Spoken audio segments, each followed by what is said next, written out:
Game Informer is back with exclusive access to the Forsaken expansion. And today, and for the next month, I am here to regurgitate every last friggin' thing that they say while not pushing the line too far so that they don't strike my videos. You ready for this again? I hope so, because this is happening. It's info-splosion time. All of Game Informer's links will be in the description, along with any corresponding Reddit megathreads, but most of the information from this video is from Game Informer's August 2018 magazine. I will try to keep these videos as brief as possible in the future, but this one is going to be a doozy. B-roll for a lot of these videos will be random Forsaken screenshots that I can use, or Vidoc stuff, or just generic gameplay. The article starts out with a lot of story-related coverage, of which I will not be doing here. It's pretty minor, but I'm just gonna avoid it for now because, you know, we don't need any story spoilers. However, we'll go over to the next part, which features what the Scorn are like. The Scorn are basically Fallen that have been through a lot. Experiments, reanimation, dealing with corrupted ether. They're pretty messed up. Mongrels, Screebs, Raiders, Lurkers, Ravagers, and Chieftains will be the enemy types of the Scorn. Mongrels are big beasts that blast lightning at you. Screebs walk on all fours, exploding like cursed thralls. Raiders toss out explosive void saw blades and teleport. Lurkers carry shields. Ravagers charge at you and do ground slam attacks, doing solar damage. And Chieftains will summon elemental totems that you need to destroy. Solar totems are basically turrets. Void totems create shields and invulnerability effects. And arc totems appear to suck you towards them until they are destroyed, or something like that. Scorn are also incredibly aggressive when it comes to their AI and combat. They are going to push you. Next up, every subclass is getting another branch, which means 9 new supers. However, we won't be getting every new branch right away. We'll get some of them at the start, and then a little bit more later on. You want to go over all the new branches? Of course you do! We'll start with Titan, Sentinel Titan, Code of the Commander.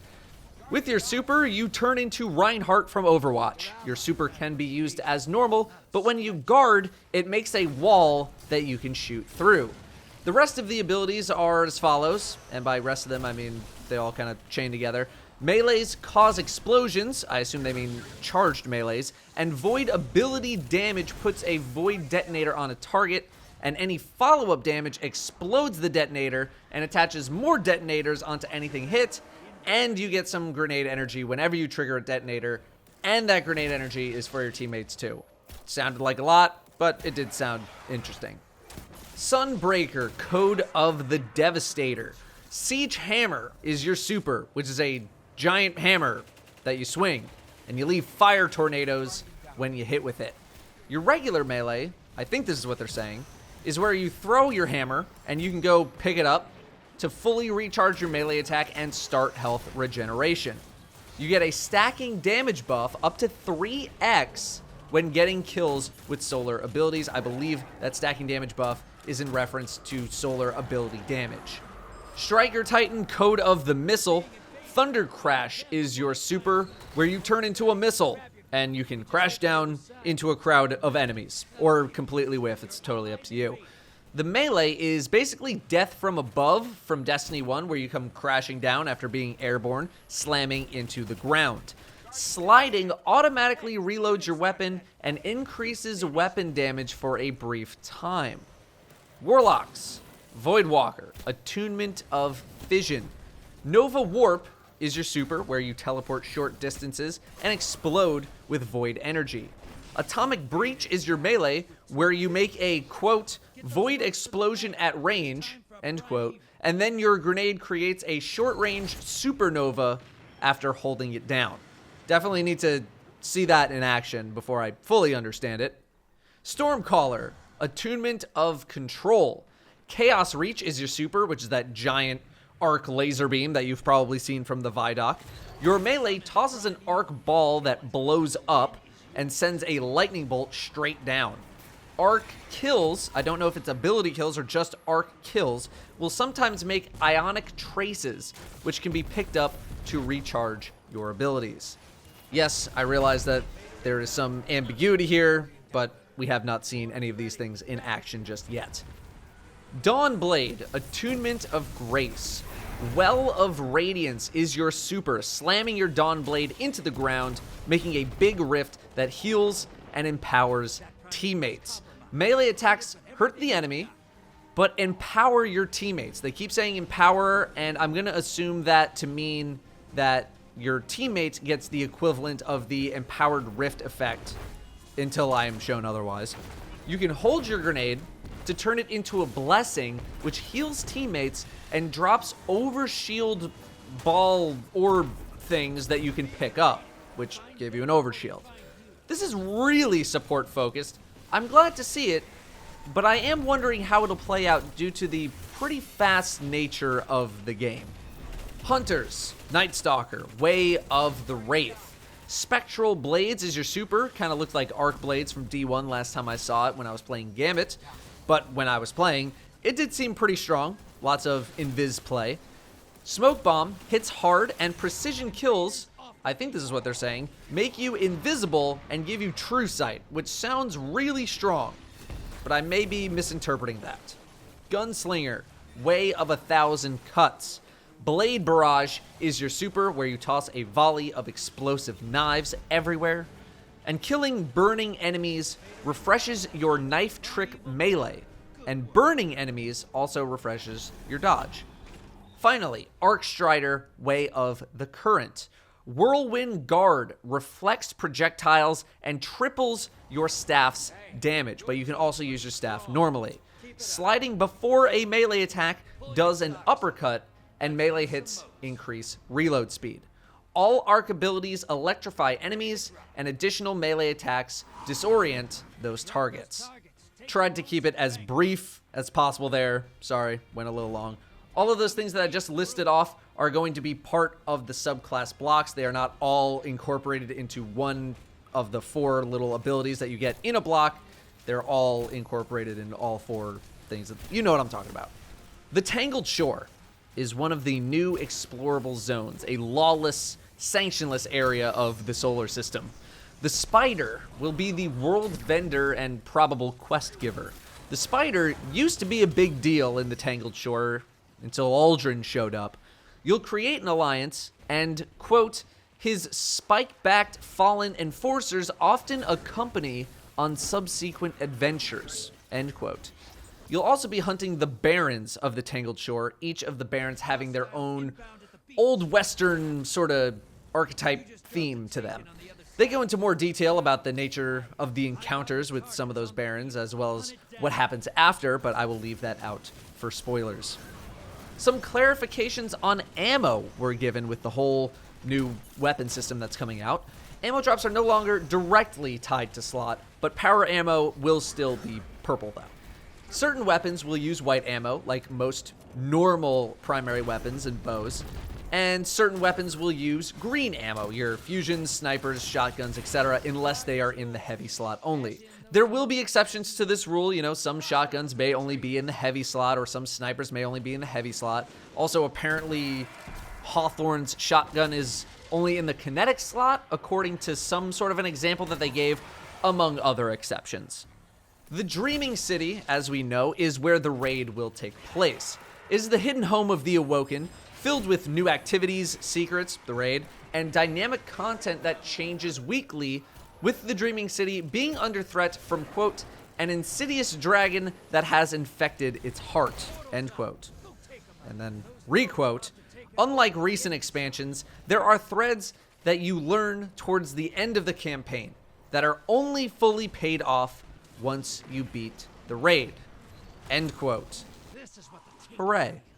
The Dreaming City is apparently around the size of Nessus. You can use your Sparrow, and was sort of modeled after the Dreadnought in terms of secrets and discovery from the Taken King. However, you won't be able to go there until after the campaign, and even after you finish the campaign, it supposedly won't be the typical easy mode patrol experience that we're used to having. Game Informer goes on to discuss how beautiful it looks in many more words. It's beautiful, it's pretty, etc., etc. It is also infected by everyone's favorite enemy race, the Taken. The Dreaming City will take weeks to uncover its mysteries, with the city changing weekly on a 3-week cycle, with new things revealing themselves over time. The raid is up on a castle in the mountains. I'm going to say the name of the raid now. The Keep of Voices. Next up, the director's screen has gone through a slight redesign with less focus on milestones and more on doing what you actually want to do. The raid will still reset weekly, but other activities have had their reset shortened to 4 days.